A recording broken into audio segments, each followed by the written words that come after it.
sketch the graph of f of x equals x minus 1 quantity squared plus 2. One thing we note about this particular function is, there seems to be a lot going on, right? But we do see this x squared here, right? All right, so that's the first thing you should take note of here, okay? So this graph, whatever this function is doing, right, it should be based on the x squared graph, right? So let's just draw that real quickly here, okay? So, and once again, hopefully by now you're pretty familiar with what the x squared graph looks like, okay? We know that the vertex is at the origin at 0, 0, and we have a nice little U shape that goes a little something like this. Okay? Remember, this is the graph of just x squared, right? And now we want to look at this guy, right, and see, okay, what are the transformations that are going on?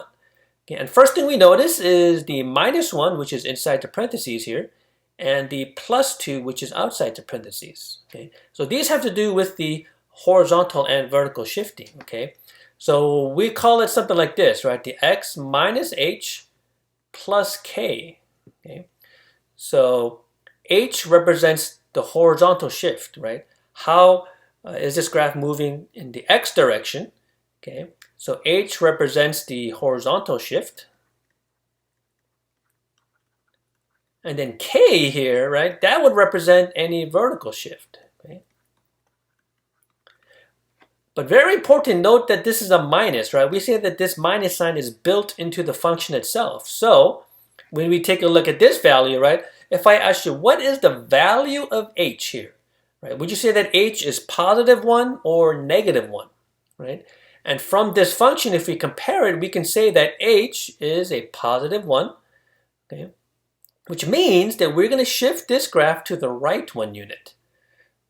Similarly, if I ask you to give me the numeric value of k, right here, k would be a positive 2, right? So that would be what? A shift to the right 1 unit, okay? And then we're going to go up 2 units, okay? Now, I do want to point out that, we can make a table, right? We can make a table, plug in 5, 6, 7, however many values you need to sort of get an idea of what the graph will look like, okay? But we can use a shifting to sort of do the same thing, right? So what do we mean by that?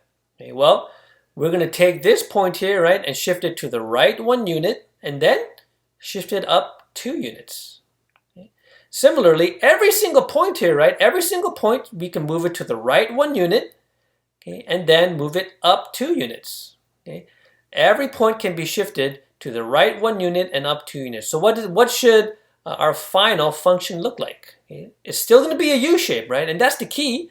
It's still a U shape because it is a quadratic function. So we're going to have our parabola. But what has happened? If you compare the blue graph, which is the basic graph of x squared, with the red graph, which is the given function here, what can we say has happened?